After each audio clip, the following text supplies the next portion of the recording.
Hi everyone, my name is Steph, this is Kidlit Joy and welcome back to my channel. Today I'm here to review Stuck in the Middle by Anton Clifford-Motopi, which is a contemporary middle fiction story that has quite a bit of humour in it. I was sent a review copy by Ellen and Unwin, so thank you very much to them. The blurb on the back says, Leon is having a bad day. His best friend Jacob has moved to Alaska. He's not allowed to look after Jacob's cat. He has to be a buddy to the weird new kid and no one in his family listens to him. The only place he feels calm is under his bed, listening to his cat-themed songs. When Leon encourages his parents to help out the new kid, his problems get worse.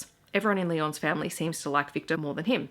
He tries to tell them how he's feeling, but how can a quiet person like Leon make himself heard in such a loud family? As I said, this is a really fun contemporary story about being the middle child in a large family of siblings. So there are 7 children in this family and Leon is quite literally stuck in the middle of it. And life is just not happening the way that he wants it to happen at the moment. And I don't know if it was written this way intentionally. To me, Leon read coded neurodivergent through the course of the book. He feels very overwhelmed in a lot of situations. He has his comfort things and his comfort places that he goes to when he feels overwhelmed, and he reacts a lot of the time when he is overstimulated. So the book starts out where his best friend is leaving and has said that he can look after his cat, which Leon would love to do, but his parents and the rest of the family veto that, and therefore he's starting off in a really negative place and really frustrated with everyone in his family who he perceives get everything that they want and he's always kind of left with nothing. And then when he is tasked with looking after the new kid, he finds that really frustrating because he didn't volunteer for it. And when his family gets involved, because Leon realizes that Victor and his mum need a little bit of help and is talking to his mum about it and she helps, things just kind of go from bad to worse for Leon in terms of he just feels like he has absolutely no time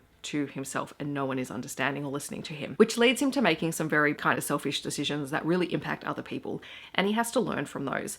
But also when he begins to react in surprising ways for his family, like his behavior escalates quite a bit, it does force his family to actually realize that maybe something is not quite right. And probably the thing as an adult reading the story is the frustration on Leon's behalf that no one is actively listening to Leon. And it's hard in a large family. Now, I myself don't come from a large family, but my parents do. And I see that dynamic all the time with my aunts and uncles, because that's like, we have a large extended family. And that kind of dynamic is loud, it's hard, and it is challenging, especially when you are not the loud, outgoing person and you just kind of want space and time and things to think about. And I think this book explores that really well. So it's great for those kids who do come from large families or from those kids who find themselves a little bit on the outer and unsure of how to deal with their problems. Leon has to confront that the things that he does have an impact on other people and that it is not necessarily a good impact. And then he has to figure out a way to kind of come back from that. I think that's a great moral in the story. So thank you again to the publisher for the review copy. I'm really glad that I read it. I had a great time with it. In the comments, I'd love to know, have you read this book or To and Fro, which is the other book by this author, which was shortlisted a couple of years ago. Feel free to leave recommendations for similar titles down below. I hope that wherever you're on the world, you're staying safe and healthy, and I will see you in my next video. Thanks so much for watching. Bye everyone.